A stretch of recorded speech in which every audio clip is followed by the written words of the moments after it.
2-inch ball. Safety cords, not chains anymore, so they don't drag on the ground.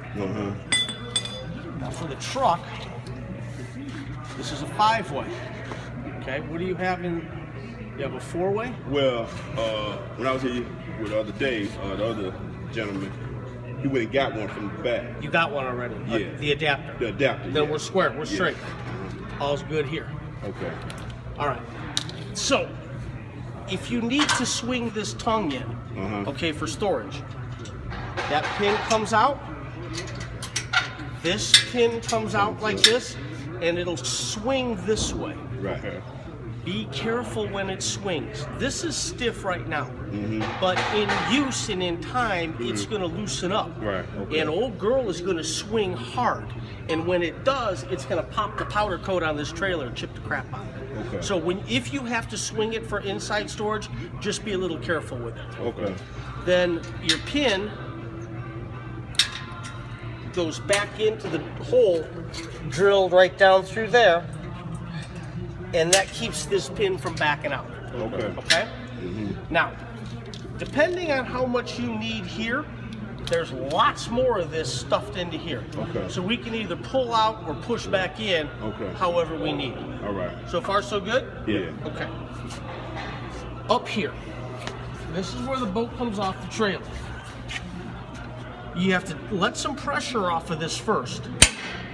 And now this is going to freewheel. All right, so if you're not careful, I've seen some people get hit in the mouth with this because that boat's coming off the trailer too fast. So it's freewheeling. Don't forget about the safety chain. All right. All right, so I've had people call me from the ramp. That brand new boat I bought ain't coming off the trailer. Do you want to do the safety chain? Okay. I'll call you back. Genius. All right. Putting it back on the trailer. Put it back up. Tighten it up. Now, feel the tension on there right now. Feel how it's not rock solid, but it's not loose. As long as the nose of the boat is coming down on top of this roller right here, that's all we need. I just don't want it to bounce. Right. So as long as they're making contact, we're good. Yeah. Okay. All right? We're good here? Okay. Now the safety chain right here. Okay. Yep. That just comes off this way. That's just on when we moving. Yeah. Okay. In case somehow this fails, Yeah. this is my secondary. Okay. That's all that's for. Okay. That's a nice little feature they put in there now on these safety chains, that little pin. Yeah. Yeah, that's smart. Keep that thing on there. That's smart. That's smart. Okay, this right here is where your horn noise discharges from. So when you push the button for the horn, the noise comes out of here. On some of the older boats, it used to come out of the console. Okay. It used to scare the bejesus out of the person in the front seat. Yeah. Because that horn, now it's up here, you get better sound, and it's not making anybody wet their pants that are in there. Okay. All right?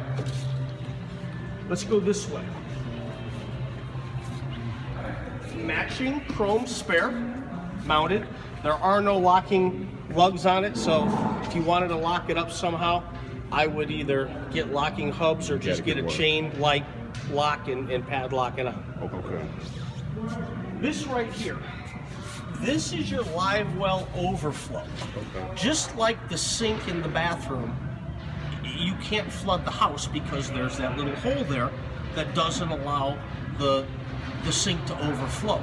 Same thing with the live well. If you leave it on fill and you forget it's running water, it's never going to flood the boat because it's got an overflow drain and that comes out of here. Okay.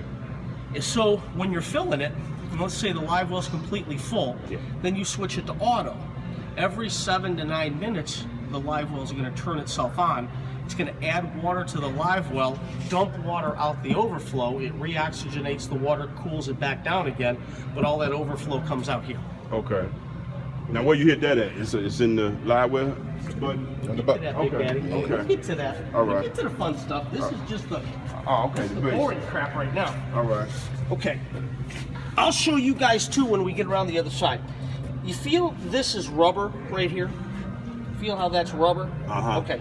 If you were to get your key or a little screwdriver behind it, this rubber cap's going to pop off. Behind it is the Zerk fitting for your grease, because these are sealed bearing buddies. Okay. It doesn't matter what color grease you use. Could be red, blue, what else I use? Red, blue, green, as long as it's a marine grade. So invest in the little handheld grease gun, and then you just pop it on that Zerk fitting, give it a couple of pumps of grease. It's full right now. If we're staying local and just puddle jumping this year, you probably don't have to grease it until the end of summer. Okay. If we're going to take some longer trips, Kentucky Lake, you know, anywhere where, you know, we're driving 2-3 hours, not a bad idea to bring that grease gun with you, and, you know, when you finally get to your destination, put a couple of pumps in there.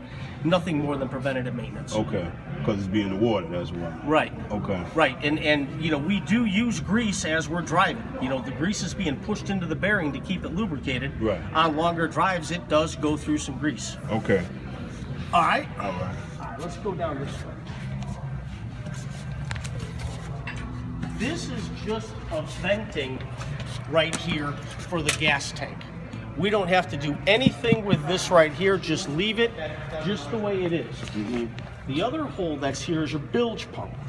So if you're taking on water because one of you knuckleheads forgot to put the pin in or the plug in, Right. or we get caught out in the rain, you push that button and it's pumping water 750 gallons per hour dumping out of this hole. There? Yep. Okay. All right. So it is a manual bilge, meaning there's no float switch in it like the sump pump in our house. Yeah. When it hits a certain level, it automatically kicks on. This is manual. So if you know you're taking that water on, you got to hit the button. Okay. Okay? It seems like it'll jet out pretty fast then, one.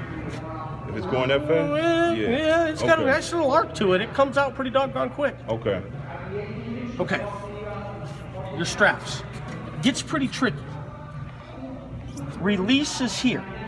You have to hold this release until you hear it snap. Now it retracts.